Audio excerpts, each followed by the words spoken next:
இன்னைக்கு நம்ம வந்து எளிய வகையில் எப்படி நண்டு உரிக்க தான் பார்க்க போகிறோம். முதல்ல வந்து இதை உரிக்கணும். இதை வந்து பிடிச்சி இழுக்கணும். ஈத்தா வந்துடும். இங்கே பார்த்தீங்களா வந்துச்சு. இப்போ வந்து அந்த நட்டையோட காலை பிடிச்சிட்டு அதோட ஓடை பிடிச்சி அப்படியே ஒரு இழுக்கணும். மேலே வந்துடும் ஆட்டோமேட்டிக்காக. வந்ததுக்கப்புறம் இதோ இங்கே 2 இருக்குது பாருங்களா கைஸ். இதை மட்டும் பிச்சு எடுத்துடணும். இதோ இந்த சைடில் இருக்கிறது இங்கே போய்ங்க.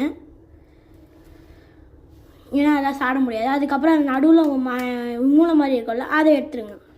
இதெல்லாம் எடுத்துட்டிங்கன்னா உங்களுக்கு வந்து உங்கள் நண்டு க்ளீன் ஆகிடும். இப்போ இதை வந்து நீங்கள் நண்டு ரசம் வச்சுக்கலாம். அதோட காலோட முனையை உடைக்கணும். ஏன்னா வந்து கொஞ்சம் ஒரு மாதிரி என்னது அது சக்கையாக இருக்கும்.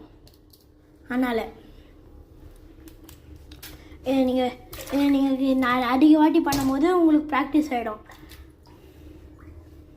நண்டு ஒரு வாட்டியாக வைக்கணும். இந்த நண்டெல்லாம் வந்து எப்படி 4 நண்டு மட்டும் உனக்கு கிடச்சதுன்னு கேட்காதீங்க. நான் வந்து பீச்சுக்கு போகும்போது எடுத்துகிட்டு வந்தது எல்லாமே வாங்கின்னு வரல. பீச்சுக்கு போகும்போது ஒரு வீடியோ போட்டிருந்தோம் முன்னாடி. அப்போ போகும்போது தான் வந்து ஒரு 3 நாள் நண்டை பிடிச்சிட்டு வந்தோம்.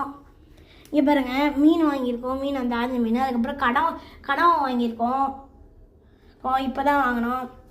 சரி கைஸ், இதெல்லாம் சமைச்சிட்டு வீடியோ போடுறேன் கைஸ். ஃபுல் வீடியோ அப்புறமா போடுறேன் கைஸ். இதை முழுசாக சமைச்சிட்டு ஃபுல் வீடியோ போடலாம் கைஸ். Bye guys. மறக்காமல் நம்ம சேனலுக்கு லைக் பண்ணுங்கள், ஷேர் பண்ணுங்கள், சப்ஸ்கிரைப் பண்ணுங்கள். அந்த பெல் பட்டனை கிளிக் பண்ணி வச்சுக்கோங்க. Bye guys.